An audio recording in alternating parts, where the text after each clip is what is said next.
na dito po tayo minamahal sa padako, minamahal sa pakinig sa salita ng ating Panginoong Kristo. Minamahal tayo po tumayo, minamahal, pagrespeto po, minamahal sa salita ng ating Panginoong Kristo. Ito pong ibigay ang buong pagkatao, minamahal sa ating beloved ordained preachers, Joshua Galarosa.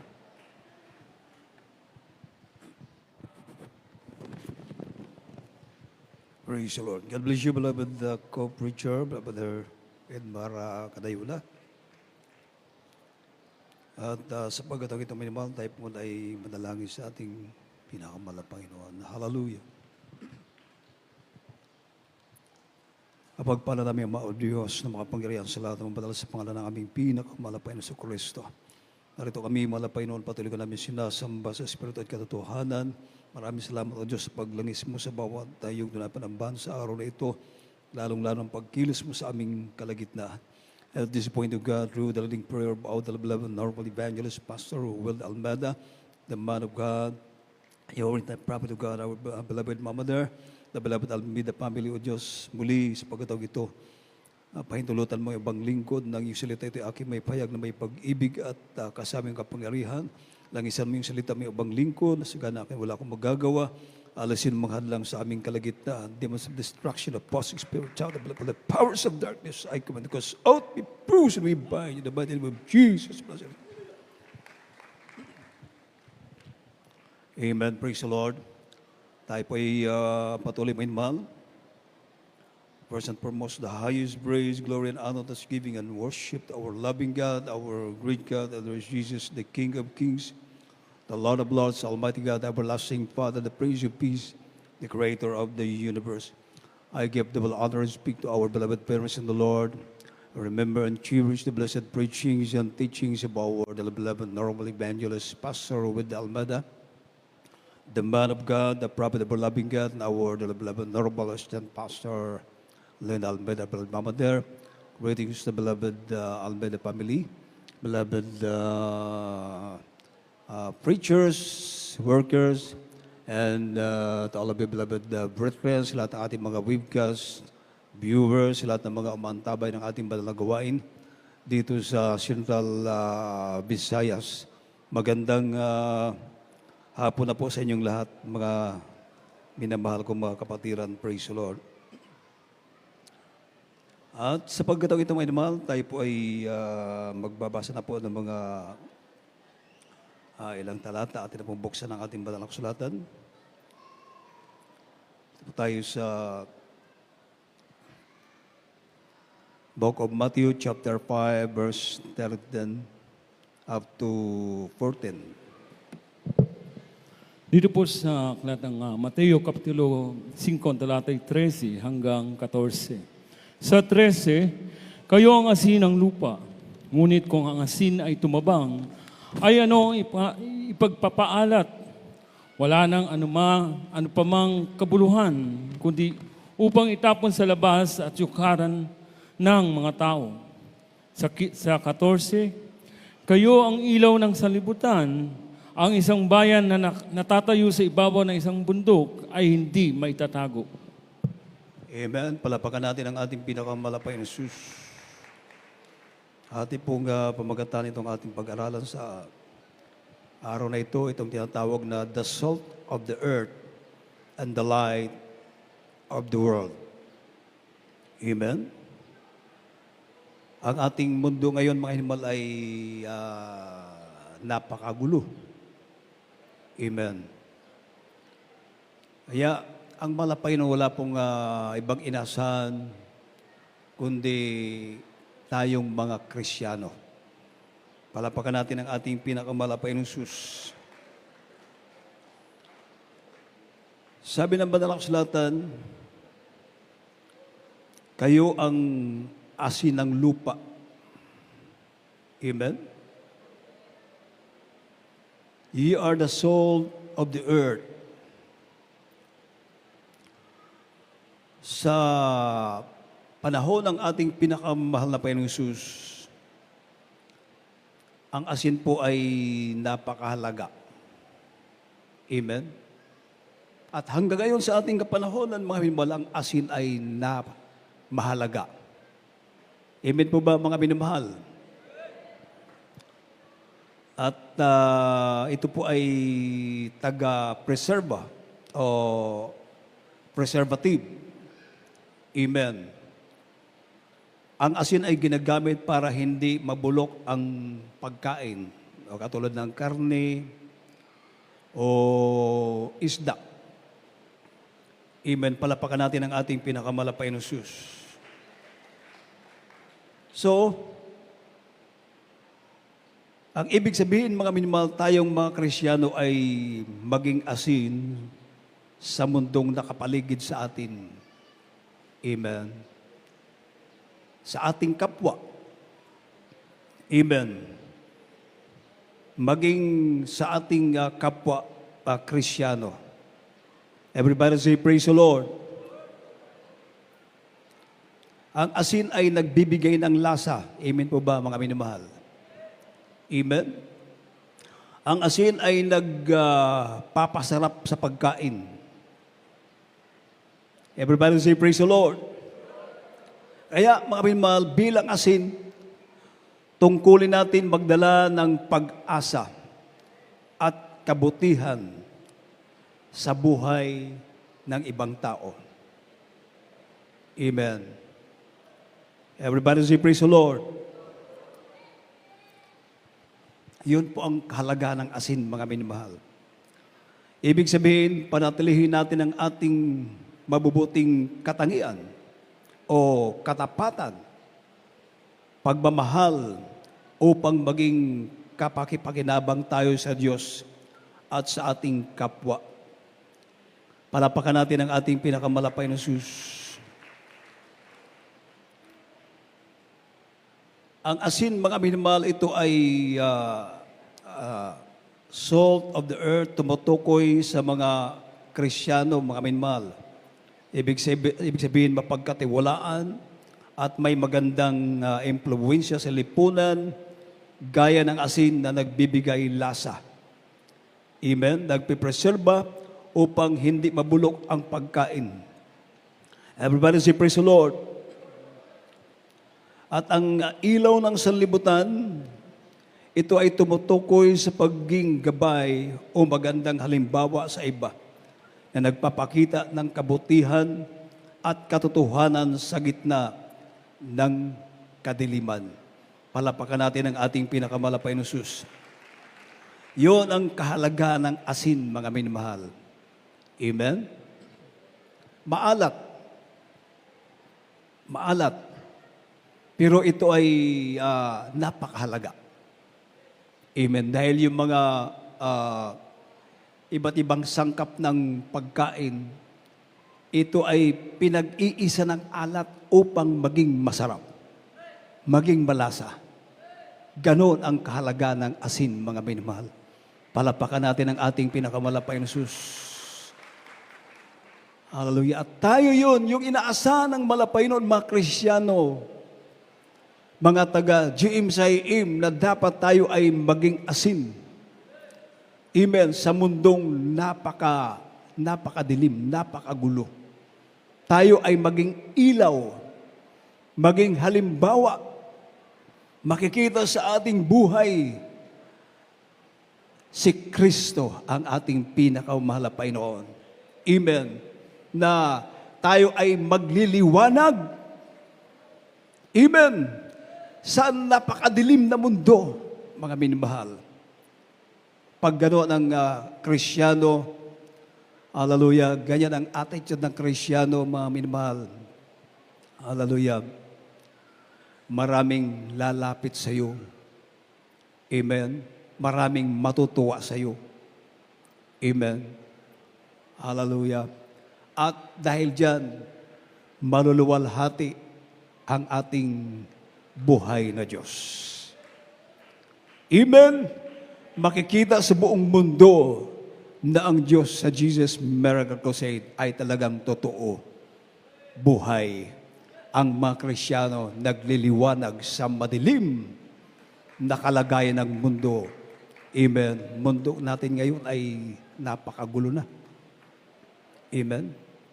Yung mga inaasahan natin mga tao, mga matataas na tao na ang akala natin mga sila yung magiging example. Sila yung magiging huwaran. Pero hindi pala. Nagiging lawbreaker. Amen. Kaya tayo yung inaasahan ng ating pinakamahal na Panginoon Jesus. Palapakan natin ang ating babayad na Diyos. Everybody say, praise the Lord. Hallelujah. Ibig sabihin, sa gitna ng magulong mundo, dapat tayo ay magsilbing gabay at inspirasyon para sa iba o kapwa natin mga mananampalataya. Amen po ba mga minamahal? Amen. Sa pamagitan ng ating mabubuting gawa ay makikita nila ang kabutihan ng Diyos sa ating buhay. Palapakan natin ang ating pinakamalapay na Jesus. Everybody say, praise the Lord. Kaya ang sabi ng banal na kasulatan, may malo sa book of St. Mark chapter 9 verse 50. Ang Ebanghelyo ayon kay Marcos Kapitulo 9, ang talatay 50. Mabuti ang asin, datapwat kung tumabang ang asin, ay ano ang inyong ipagpapaalat. Taglayin ninyo sa inyong sarili ang asin at kayo magkakaroon ng kapayapaan sa isa't isa. Amen. Salt is gold, but if the salt have lost his saltness, wherewith will ye season it? Sabi ng banal na kasulatan, have salt in yourselves and have peace one with another. Palapakan natin ang ating pinakamalapay na Jesus. Amen? Sabi ng banal na kasulatan, mabuti ang asin. Tatapwat kung tumabang ang asin, ay ano ang inyong ipagpapaalat. Amen? Sabi ng banal na kasulatan, taglayin ninyo sa inyong sarili ng asin at kayo'y magkaroon ng kapayapaan. Palapakan natin ang ating pinakamalapay na Jesus. Ganong kahalaga ang asin, mga minamahal. Akala mo, simple lang, pero mahalaga pala. Marami tayong mapupulot na aral. Amen? Ito ay inalimbawa ng ating pinakamalapay noon. Amen, yung asin at ang itong ilaw. Ginamit ng Panginoon ang asin bilang simbolo ng pagkakaisa at kapayapaan. Amen. Kung paano pinasasarap at pinagsasama ng asin ang mga lasa ng sangkap na pagkain. Amen. Tayo ay dapat din maging instrumento ng pagkakasundo. Amen. Hindi pagkakaroon ng division o pagkakawatak-watak. Amen. Ibig sabihin, mga minimal, tayo ay pinapaalalahanan ng ating mahal na Panginoon ng versikulong ito na panatilihin, amen, panatilihin ang kabutihan at tamang pag-uugali sa ating puso. Amen. Ang ating alat. Everybody say, praise the Lord. Alat ng asin. Amen. Gamitin ito upang magdala ng kapayapaan sa ating kapwa. Amen. Hindi maging katitisuran. Everybody say, praise the Lord. Kaya ang sabi nito mga inimalo sa Luke chapter 11 verse 33 to 34. Ang Ebanghelyo ayon kay Lucas, Kapitulo 11, ang talatay 33 hanggang 34.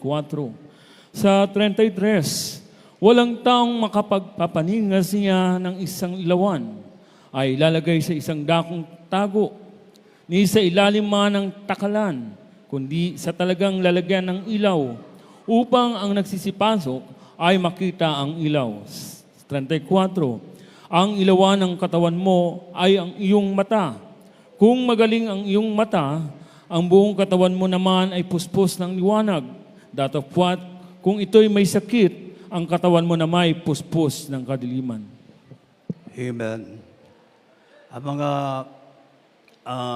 salita ng Diyos, mga minimal, ay kumbaga, kung wala kang Espiritu ng Diyos, mahirap unawain. Amen. Puro, kumbaga, parabola. Amen. Hallelujah. Everybody say, praise the Lord. Sabi mga minimal, ang mata ang ilawan ng katawan. Amen. Kung mabuti raw ang iyong mata, ang buong katawan mo ay mapupuno ng liwanag. Amen. Ngunit kung masama ang iyong mata, ang iyong katawan ay mapupuno ng kadiliman. Everybody say, praise the Lord. Ibig sabihin, mga minamahal, ang mata bilang ilawan, amen, ang mata ang nagpapapasok ng liwanag sa ating katawan. Amen po ba, mga minamahal? Upang ito ay makakita. Amen. At ayon sa spiritual na kahulugan, mga minamahal, ang mata pala ay tumutukoy sa ating pananaw. Everybody say, praise the Lord. Motibo at focus sa buhay.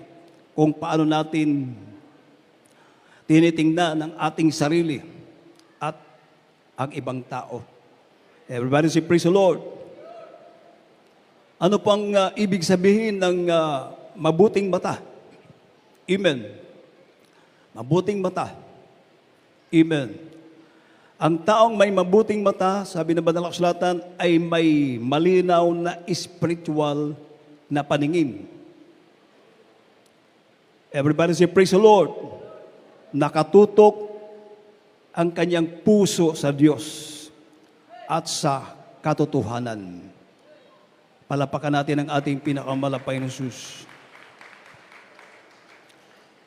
At dahil malinaw ang mata, sabi ng Banal na Kasulatan, ang kanyang focus, ang kanyang buong katawan ay mapupuno ng liwanag. Amen. Ibig sabihin, ang kanyang mga desisyon, amen, kanyang mga desisyon, amen, kanyang pamumuhay, kanyang ugali, ito ay ginagabayan ng katotohanan. Palapakan natin ang ating pinakamalapay na Jesus. Katuwiran at ano pa? Kalinisan ng puso. Amen. At sabi ng Banal na Kasulatan, pag ganun ang Kristiyano, maraming lalapit sa iyo. Amen. At ikaw ay magiging pagpapala. Palapakan natin ang ating mabait na Diyos. Everybody say, praise the Lord. At ano naman, mga minimal, ang ibig sabihin ng masamang mata o evil eye? Ang sabi, mga minimal, ang taong may masamang mata ay may spiritual na pagkabulag. Spiritual na pagkabulag. O may maduming motibo o makamundong pagnanasa. Everybody say, praise the Lord. Amen. Yun yung naghasik ng pagkababahagi. Amen. Espiritong mapanira at marami pang iba. Yan yung mga makamundong pamumuhay, mga minamahal. May, kumbaga, may masamang motibo. Amen? At dahil may dumi o harang ang kanyang paningin, sabi ng Banal na Kasulatan, hindi nakakapasok ang liwanag ng Diyos. Amen? At ang sabi, ang resulta, ang katawan ay mapupuno ng kadiliman. At ang kanyang buhay ay nagiging puno ng kalituhan. At nandiyan na yun, ang resulta, yun na, maling pagpapasya, maling decision. Amen. At dahil maling pagpapasya, maling decision, kumbaga walang gabay ng malapay, walang patnubay ng malapay noon, hindi nagiging prosper. Amen. Everybody say, praise the Lord. Sabi ng banal na kasulatan, ang tapat at malinis ang ating motibo sa pagsunod sa Diyos, magiging maliwanag ang ating buong buhay. Palapakan natin ang ating pinakamalapay na Diyos. Ngunit kung may tinatago tayong madilim na motibo, hindi tayo magiging pagpapala sa iba. Ibig sabihin, hindi tayo magliliwanag. Amen? Hindi makikita si Kristo sa ating buhay. Everybody say, praise the Lord. Hallelujah. Kaya nga, anong sabi ng Luke chapter 11 verse 35 to 36? Dito po sa Ebanghelyo ng Lucas, Kapitulo 11, ang talatay 35 hanggang 36. Sa 35, masan mo kung ang ilaw na nasa iyo ay baka kadiliman. Sa 36, kaya nga, kung ang buong katawan mo ay puspos ng liwanag, na walang anumang bahaging madilim, ito'y lubos na mapuspos ng liwanag, na gaya ng pagliliwanag sa iyo ng ilawang mailiwanag na maningning. Palapakan natin ang ating pinakamalapay na Diyos. Everybody say, praise the Lord. Hallelujah. Kaya sabi, masdan mo nga kung ang ilaw na nasa iyo ay, sabi ng banal na kasulatan, baka daw kadiliman. Amen. Hallelujah. Kaya nga, kung ang buong katawan mo ay puspos ng liwanag na walang anumang bahaging madilim, ito'y lubos na mapupuspos ng liwanag na gaya ng pagliliwanag sa iyo ng ilawang may liwanag na maniningning. Ibig sabihin na ikaw ay magliliwanag. Amen? Ikaw ay makikita sa iyo, mga minamahal, ang liwanag ng Diyos. At dahil ikaw ay nagliliwanag natural, mga minamahal, maraming taong lalapit sa iyo. Amen? Hallelujah. Ikaw ay magiging pagpapala sa kanila. Amen? At sasabihin nila, mga minamahal, na totoo pala ang mga taga-Jesus Miracle Crusade. Totoo pala ang Diyos ng mga taga-GMC IM. Palapakan natin ang ating pinakamalapay na Diyos. Everybody say, praise the Lord. Hallelujah. Dahil ang mundo ngayon, mga minamahal, talagang napakagulo na. Wala ka nang mapipili. Amen. Kaya tayo yung, kumbaga, tayo yung inaatasan ng mahal na Panginoon. Amen. Maging liwanag, magliwanag sa mundong napakagulo, napakadilim, mga minamahal. Amen. Ipapakita natin sa kanila, kaya nga tayo nagkukurusada. Amen. Upang ipakita sa buong mundo, mga minamahal, kung ano ang meron tayo. Amen. Kung ano ba ang Diyos ating pinaglilingkuran. Baka naman parehas lang nung tayo ay nasa reliyon pa. Amen. Kaya tayo ay gumagawa ng mga krusada upang kapagtimbang-timbang nila. Amen. Ang Diyos na ating tinatawagan noong araw na hindi naman tumutugon sa ating panalangin. Amen. Hindi nagbibigay ng mga pagpapala sa atin. Amen. Tumanda na tayo, mga may pabalik-balik. Pagpasok at labas, ganun pa rin ang buhay natin, walang resulta. Pero ngayon, malaking kaibahan. Dito tayo nakaranas ng mga biyaya. Amen. Yung mga pangako ng ating pinakamamahal na Panginoon na sinasabi ng ating babay na Diyos, kayong mga nabibigat ang lubha. Dahil sa iyong makaramdaman, mga problema, wala nang pag-asa, hopeless na, amin mahal. Meron ng, kumbaga, nagkaroon ng depression. Dito tayo binigyan ng pag-asa ng tunay na kapahingahan ng ating mabait na mahal na Panginoon. Dito sa gawain ng Jesus Miracle Crusade International Ministry. Amen. Everybody say, praise the Lord. Purihin ang ating pinakamahal na Panginoon. Dahil ang sinasabi ng banal na kasulatan, mga minamahal, dito po sa Ephesians chapter 5, verse 8 to 9. Dito po sa aklat ng Epeso, Kapitulo 5, talatay 8 hanggang 9. Sa 8, sapagkat noong panahon kayo'y kadiliman, datapat ngayon kayo'y kaliwanagan sa Panginoon. Magsilakad kayong gaya ng mga anak ng kaliwanagan. Sa 9, sapagkat ang bunga ng kaliwanagan ay nabubuo ng kabutihan at katwiran at katotohanan.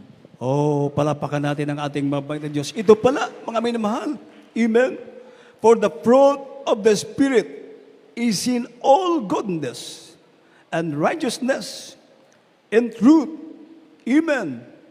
Sapagkat ang bunga ng kaliwanagan ay nabubuo ng kabutihan, katuwiran, at katotohanan. Ito pala ang kaliwanagan, mga minamahal. Palapakan natin ang ating mabait na Diyos. Amen. Ito yung nasa iyo pag ikaw ay nasa liwanag. Amen. Nandyan yung kabutihan. Puro kabutihan. Amen. Wala yung pagpapaimbabaw. Amen. Yung katuwiran, ikaw ay sumusunod sa kalooban ng Diyos. Matuwid ka. Amen. At katotohanan. Amen. Walang pagsisinungaling. Amen. Ibig sabihin, ikaw ay ginagabayan ng ating pinakahumal na Panginoon. Ito yung makikita pag ikaw ay nasa liwanag at ikaw ay magliliwanag, mga minamahal. Amen. At hindi mo dapat itatago. Amen. Kundi ikaw ay pupunta doon sa tuktok, mga minamahal, upang makita ng buong mundo, mga minamahal, na ikaw ay, hallelujah, naglilingkod. Amen. Sumasamba sa tunay na Diyos. Amen. Makikita nila dahil ikaw ngayon ay nagliliwanag sa pamamagitan ng mga mabubuti mong gawa. Palapakan natin ang ating mabait na Diyos. Everybody say, praise the Lord. Hallelujah. Last verse na po tayo, minamahal. Dito tayo sa Book of Matthew, chapter 5, verse 15 to 16. Dito po sa Ebanghelyo ni Mateo, Kapitulo 5, talatay 15 hanggang 16. Sa 15, hindi rin nga pinaniningasan ang isang ilawan at inilalagay sa ilalim ng isang takalan, kundi sa talagang lalagyan ng ilaw at lumiliwanag sa lahat na nasa bahay.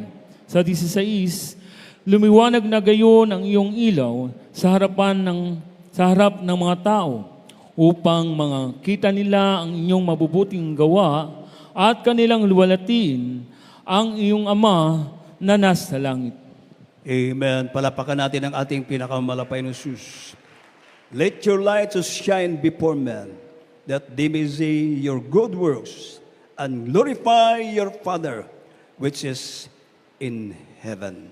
Amen. Palapakan natin ang ating mabait na Diyos. Amen. Magliwanag tayo, mga inmahal, dito sa mundong napakagulo. Amen. Hindi lamang sa mga unbeliever, kundi maging sa ating kapwa mananampalataya. Amen. Tayo ay maging ilaw. Everybody say, praise the Lord. Magliwanag tayo sa kanila. Amen. Magbibigay ka ng nagiging pagpapala ka. Amen. Magliliwanag sa iyo ang mga mabubuting gawa. Ang bunga ng paglilingkod mo sa ating pinakamahal na Panginoon upang, hallelujah, ang ating mabait na Diyos sa pamamagitan nito, amen, maluluwalhati ang ating mabait na Diyos. Pupurihin ang ating Diyos sa pinaglilingkuran. Hallelujah. Palapakan natin ang ating mabait na Diyos. Everybody say, praise the Lord. Tayo ang inaasahan ng malapay noon na maging asin. Amen. Yung alat na meron tayo, na yan ang nagbibigay mga minimal ng pagkakaisa. Pinagsasama-sama yung mga rekado upang maging masarap. Amen. Palapakan natin ang ating pinakamalapay na Jesus. Everybody say, praise the Lord. Magliwanag tayo mga iniman, hindi lamang sa mga unbeliever, kundi sa maging kapwa natin Kristiyano. Amen. Yung ating mabubuting gawa, mga minamahal, yan ang makikita sa atin. Amen. Hindi magiging katitisuran. Everybody say, praise the Lord. Kaya manalangin tayo mga animal na lalong-lalo na napakalapit ang pagbabalik ng ating pinakamalapay noon. Walang ibang inasa ng ating mabait na Diyos. Sino pa ba? Wala na. Amen. Ikaw lang. Tayo yun. Amen. Tayong inaasahan ng malapay noon na maging asin sa mundong ito. Maging ilaw. So magliwanag tayo. Hallelujah, sa buong mundo. Makita sa ating buhay si Kristo ang pagiging halimbawa na tayo ay naglilingkod sa buhay na Diyos. Palapakan natin ang ating pinakamalapay na Jesus. Everybody say, praise the Lord. Sa pagkakataong ito, may naman ating bulay-bulayan ang kabutihan ng Diyos. Awitin natin, may naman